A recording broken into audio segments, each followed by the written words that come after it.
expansion. So most of you will know the forming, storming, norming. What we've added is this maturing.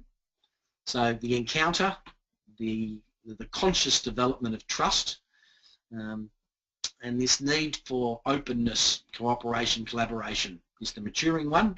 So we start to see ourselves as connected to each other. We need to get connected, and you need to run through a process where you nurture relationship and connectedness in that fourth step. So the fifth stage is this customizing, and the idea is that now we're a mature group of people all seeing how each of us needs to be successful, and we're all dependent on each other in that terms of interdependence. We need to make sure that we're focused as a team on what the customers really want, not what we think they want, but what they really want. And then the last phase in that development is innovating, and that creates a demand for leadership whereby we trust that each individual knows what's best in their area of expertise to nurture. And so they're actually given an open mandate by the team and by the leader to pursue what they believe is important. So it's a very developed phase of high-performing team. Rare to see it, but for those people who have experienced it, they'll have a sense of what I'm talking about. So let me give one example of an example of a high-performing, or of the development of a high-performing team. So this is an example of a team that I worked with, and you can see the current scores. So if people are interested, send an email to Wendy, and I can send you a copy of the diagnostic that we've developed, and you can use that. So if anybody's interested, please do that. You can see here that the team, 13 for forming, 10 for storming, 15 norming, maturing, customising, innovating. So what this highlights is that really the team is not embedded in any one stage of development yet. They're all over the place. And you know, if a team has got a score of 19 to 25 in any one phase, then it indicates that's the predominant phase that the organisation's in. So what we need to do here, or what my challenge was, is to reduce the forming, perhaps increase the storming, because that means the people aren't saying what they need to say, reduce some of the norming, which are the rules that are bound, and for example, one of them might be to introduce the idea of speaking more. If you don't agree, say it. Don't just be silent because it's the boss. And that's where some of this maturity of the leader needs to be incorporated into this philosophy. So what this group was a high-performing group of individuals at its early phase, and what I did initially was to develop some strategic intent and some leadership development as explained a couple of slides ago. I suggested they were probably in the norming phase, which means that they need to let go of those rules as I mentioned. The leader needs to be open about sharing leadership, and that's exactly the question I asked.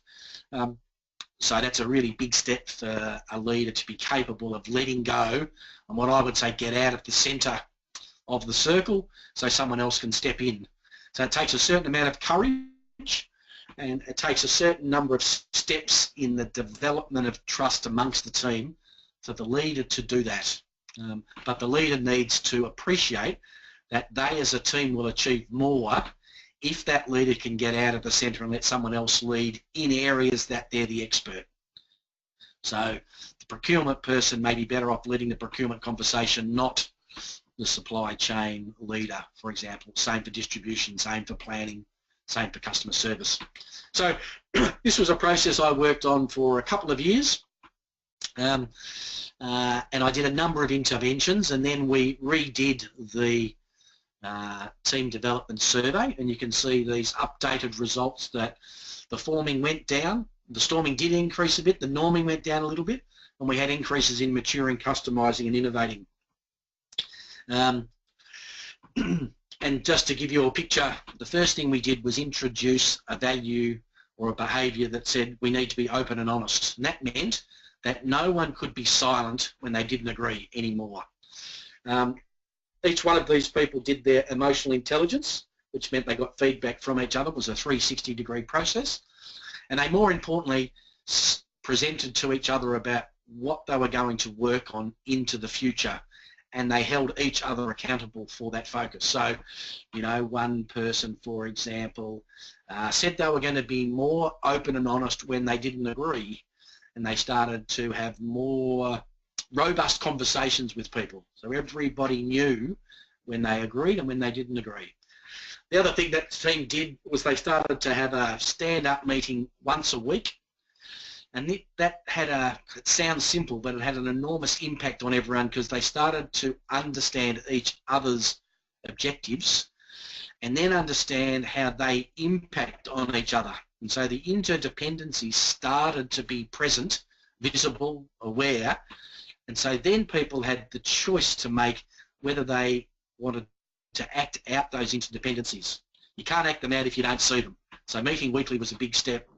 And in that process, what that team decided to do was develop what they called a seamless supply chain, and the idea of no silos, which is very challenging because it means each of these people in each of their functional areas was being invited to play across the whole supply chain or value chain.